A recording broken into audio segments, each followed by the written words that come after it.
बिस्मिल्लाहिर्रहमानिर्रहीम। अस्सलाम वालेकुम प्यारे बच्चों, आज हमारा पॉइंट ऑफ डिस्कशन है strength of bond in terms of valence bond theory. Valence bond theory में एक पॉइंट हम डिस्कस कर चुके हैं जिसके accordingly strength of bond depend करता है एक्सटेंट ऑफ ओवरलैपिंग पे, यानी कि जितनी ज़्यादा ओवरलैपिंग होगी उतनी ज़्यादा बॉन्ड स्ट्रॉन्ग होगी। तो सबसे पहले हम डिस्कस करते हैं एस ओवरलैपिंग।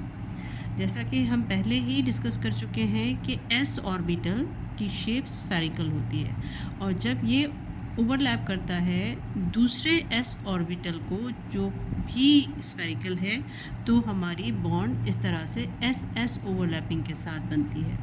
और चूँकि यहाँ पे दोनों ऑर्बिटल जो हैं वो स्फेरिकल शेप में होते हैं इसलिए इसकी चार्ज डिस्ट्रीब्यूशन भी स्फेरिकल शेप में होती है, तो इस वजह से इसकी ओवरलैपिंग इतनी ज़्यादा नहीं होती। तो इतनी ज़्यादा ओवरलैपिंग ना होने की वजह से एस से जो बॉन्ड बनती है वो ज़्यादा स्ट्रॉन्ग बॉन्ड नहीं होती। अब आते हैं SP ओवरलैपिंग पे। एस ऑर्बिटल स्फेरिकल होता है और P ऑर्बिटल जो होते हैं वो डम्बल शेप्स होते हैं, इसके लॉन्ग लोब्स होते हैं। अच्छा, लॉन्ग लोब्स की वजह से इसमें ज़्यादा ओवरलैपिंग हो सकती है, इसकी लेंथ की वजह से, लॉन्ग होने की वजह से इसकी ओवरलैपिंग ज़्यादा होती है। स्फेरिकल ऑर्बिटल के साथ डम्बल शेप ओवरलैप कर रही है तो इसकी strength compare to S orbital ज़्यादा होती है। यहाँ पे चूँकि स्फेरिकल शेप थी दोनों ऑर्बिटल्स की तो इसकी स्ट्रेंथ कम थी, लेकिन यहाँ पे लोब्स होने की वजह से, P ऑर्बिटल की लोब होने की वजह से इसमें ओवरलैपिंग ज़्यादा होगी as compare to S orbital. अब आते हैं PP ओवरलैपिंग।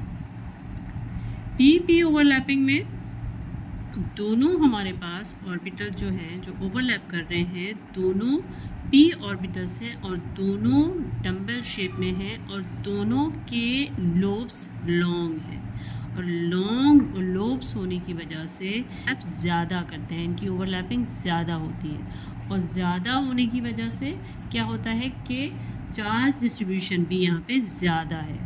तो यहाँ पे PP ओवरलैपिंग जो होती है ये ज़्यादा स्ट्रॉन्ग बॉन्ड बनाती है क्योंकि लोब्स होने की वजह से ये एक दूसरे को ज़्यादा ओवरलैप कर लेते हैं, इस वजह से चार्ज डिस्ट्रीब्यूशन भी मैक्सिमम होती है।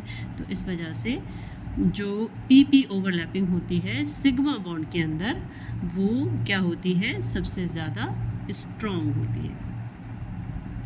और S overlapping, SP overlapping, PP overlapping, ये तमाम बॉन्ड्स जो हम डिस्कस कर रहे थे ये सिग्मा बॉन्ड के ऊपर हम डिस्कस कर रहे थे। अब आते हैं हम बाई बॉन्ड की तरफ। बाई बॉन्ड क्या होती है, जैसा कि हम पहले ही डिस्कस कर चुके हैं कि ये साइड वे ओवरलैपिंग होती है, यानी कि जो ऑर्बिटल्स होते हैं वो साइड बाय साइड एक दूसरे को ओवरलैप कर रहे होते हैं। जैसा कि PY दूसरे PY के साथ अगर बॉन्ड बनाएगा तो एक दूसरे के साथ ओवरलैपिंग होगी और ये साइड से एक दूसरे को ओवरलैप करेंगे। तो साइड में ओवरलैपिंग की वजह से इलेक्ट्रॉन डेंसिटी दो रीजन्स में डिस्ट्रीब्यूट हो जाती है। इलेक्ट्रॉन की density upper region and lower region में डिस्ट्रीब्यूट हो जाती है और इसी डिस्ट्रीब्यूशन की वजह से इसकी स्ट्रेंथ ज़्यादा नहीं होती और इस वजह से जो पाई बॉन्ड होती है ये वीक बॉन्ड होती है।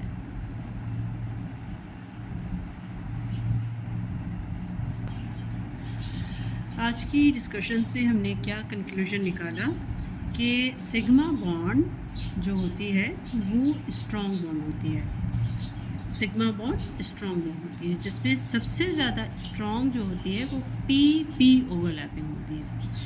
PP overlapping is greater than SP overlapping and SP overlapping is greater than SS overlapping। यानी कि सबसे स्ट्रॉन्ग बॉन्ड जो होगी वो PP ओवरलैपिंग होगी, उसके बाद SP ओवरलैपिंग की होगी और सबसे आखिर में SS ओवरलैपिंग की होगी, जो कि हम बॉन्ड डिस्कस कर रहे थे सिग्मा बॉन्ड के अकॉर्डिंग। और पाई बॉन्ड जो होती है ये इन तमाम बॉन्ड से वीक होती है, चाहे वो PP ओवरलैपिंग हो, चाहे SP ओवरलैपिंग हो, चाहे SS overlapping. Pi bond weak bond होती है क्योंकि यहाँ पे ये साइड बाय साइड ओवरलैपिंग होती है, तो उसकी इलेक्ट्रॉनिक डिस्ट्रीब्यूशन जो होती है वो दो रीजन्स में होने की वजह से उसकी स्ट्रेंथ कम हो जाती है। तो सबसे वीक बॉन्ड पाई बॉन्ड, उसके बाद SS के दरमियान जो बॉन्ड बन रही है, उसके बाद स्ट्रॉन्ग SP ओवरलैपिंग से जो बॉन्ड बन रही है, और सबसे ज़्यादा जो स्ट्रॉन्ग बॉन्ड होती है वो PP ओवरलैपिंग से होती है।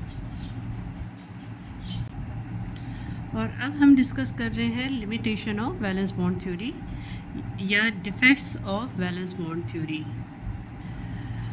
Valence bond theory does not describe, इसमें डिफेक्ट्स क्या हैं कि ये डिस्क्राइब नहीं करता valencies of carbon, boron and beryllium. ये थ्योरी कार्बन, बोरॉन और बेरिलियम की वैलेंसीज को डिस्क्राइब नहीं करती।